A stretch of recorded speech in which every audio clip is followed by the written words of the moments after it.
1500 మందికి భోజనాలు చేయాలంట. నిజమా మాధవ్? మాధవ్ ఒప్పుకోలేదు, మేమే బలవంతంగా ఒప్పించాం. ఎవరు వాళ్ళు? ఫంక్షన్ ఎక్కడా? అసలు ఆ ఫంక్షన్ ఎప్పుడు? వాళ్ళ అడ్రస్ వివరాలు ఏమైనా ఇచ్చి వెళ్లారా?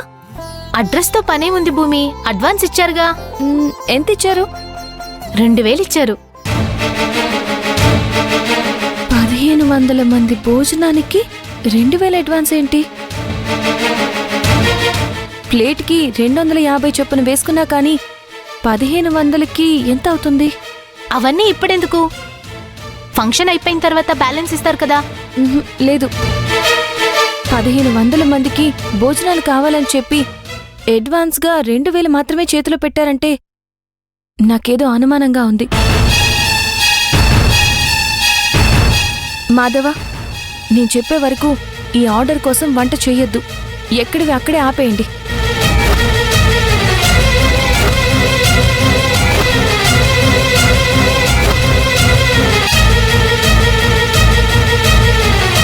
అదేంటి భూమి అలా అంటావు?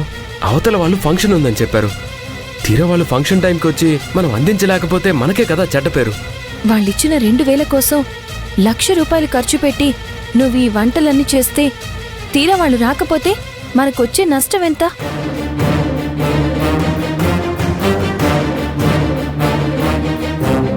అంత పెద్ద ఫంక్షన్ అన్నప్పుడు వాళ్ళు ఈ పాటికే ఆర్డర్ ఎంతవరకు వచ్చిందని అడగడానికి ఫోన్ చేసుండాలి.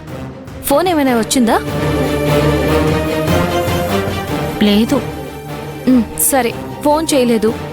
కనీసం వాళ్ళ మనుషులు ఎవరైనా వచ్చారా? లేదు భూమి. సరే, వాళ్ళు చేయలేదు, ఓకే. మనమైనా ఒకసారి చేసి కనుక్కుందాం. ఒకసారి వాళ్ళ నెంబర్ ఇవ్వు. 984823.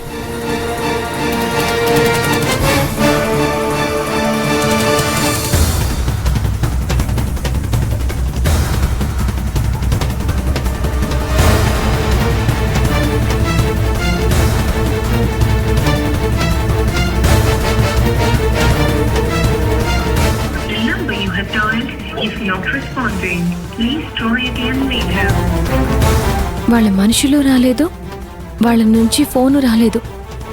మీరు మాత్రం ఇన్ని వేల సామాన్లు కొనేసి వంట చేసేస్తున్నారు.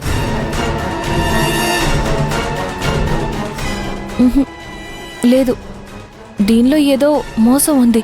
నిజంగా వాళ్ళ ఫంక్షన్ ఉంటే వాళ్ళు ఫోన్ చెయ్యాలి.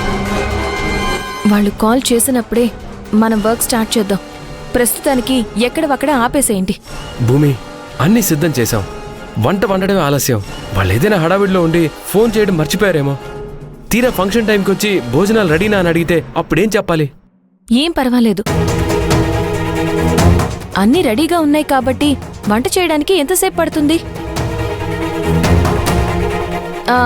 మాధవ, నువ్వు నాతో రా, చెప్తాను. హే భూమి, ఇంకొకసారి ఆలోచించవే.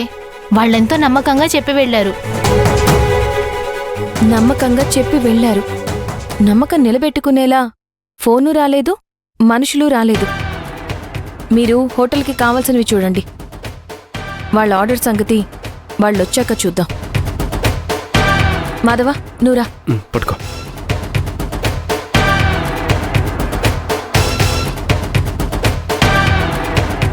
అలెక్కే మేడం ఎంత కష్టపడి ప్లాన్ చేస్తే మళ్ళీ భూమి వచ్చి అడ్డుపడింది.